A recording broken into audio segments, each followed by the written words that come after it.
नोएडा में श्रमिकों का विरोध प्रदर्शन एक बार फिर उग्र हो गया है, जिससे शहर के कई इलाकों में तनाव का माहौल बन गया है।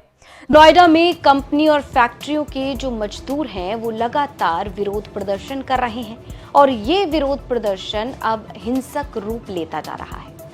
13 अप्रैल को कहीं तोड़फोड़ हुई, कहीं आगजनी हुई तो कहीं पत्थरबाजी की गई और आज भी तस्वीरें कुछ ऐसी ही नजर आ रही हैं। आज भी नोएडा के कई इलाकों में पत्थरबाजी देखने के लिए मिली। वहीं अब इस मामले में समाजवादी पार्टी की सांसद डिंपल यादव का एक बड़ा बयान सामने आ गया है।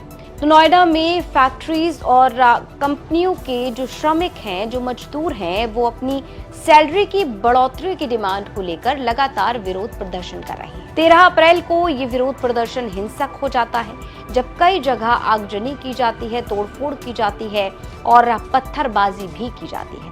वहीं देर रात एक बड़ा फैसला लिया जाता है और अनस्किल्ड, हाफ स्किल्ड और स्किल्ड मजदूरों की जो सैलरी है उसे बढ़ा दिया जाता है। लेकिन उसके बावजूद आज भी नोएडा के कुछ ऐसे इलाके हैं जहां से पत्थरबाजी से लेकर नारेबाजी की खबरें सामने आई हैं। अब नोएडा में कल से लेकर अब तक ये जो विरोध प्रदर्शन हो रहा है उसमें अब तक 396 लोगों को गिरफ्तार किया जा चुका है, डिटेन किया जा चुका है और इनमें से लगभग 392 पुरुष हैं और 4 महिलाएं शामिल हैं। अब डिंपल यादव से जब सवाल किया गया नोएडा में हो रहे प्रोटेस्ट को लेकर, मजदूरों की मांग को लेकर, सरकार के फैसले को लेकर और पुलिस की ये जो कार्रवाई जारी है, गिरफ्तारियां की जा रही हैं, इसे लेकर जब डिंपल यादव से सवाल किया गया तो उन्होंने एक बड़ा हमला बोला। डिंपल यादव कहती हैं कि लगातार मजदूर जो है वो डिमांड कर रहे थे, मांग कर रहे थे, अपनी आवाज उठा रहे थे, लेकिन उनकी आवाज को अनसुना किया गया और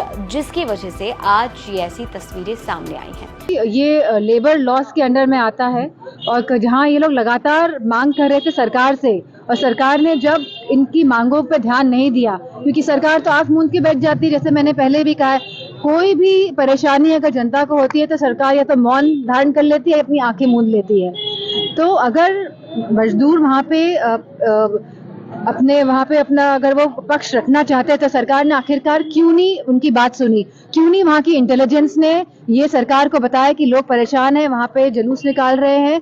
तो अगर सरकार बात सुनती तो मैं समझती हूँ कि इतना अनियंत्रित व्यवस्था नहीं होती। बड़ी आगजनी हुई, बड़ी दुर्घटना हुई, कौन जिम्मेदार होगा इसमें? सरकार ही जिम्मेदार है इतनी बड़ी दुर्घटना, वो भी नोएडा जैसा शहर जो उत्तर प्रदेश का मान है, जो उत्तर प्रदेश का सम्मान है, वो शहर जहाँ पे इतना सारा कार्य होता है, इतना सारा, मैं समझती हूँ कि एक तरह से इंडस्ट्रियल हब भी है। तो अगर वहाँ पे इस तरह की इतनी बड़ी घटना अंजाम अगर हुआ है तो आप समझ लीजिए कि जिलों में और गाँव में क्या हाल। अगर आप ये वीडियो YouTube पर देख रहे हैं तो हमारे चैनल को सब्सक्राइब करें और बेल आइकन को दबाना ना भूलें। अगर आप Facebook पर ये वीडियो देख रहे हैं तो हमारे पेज को लाइक करें।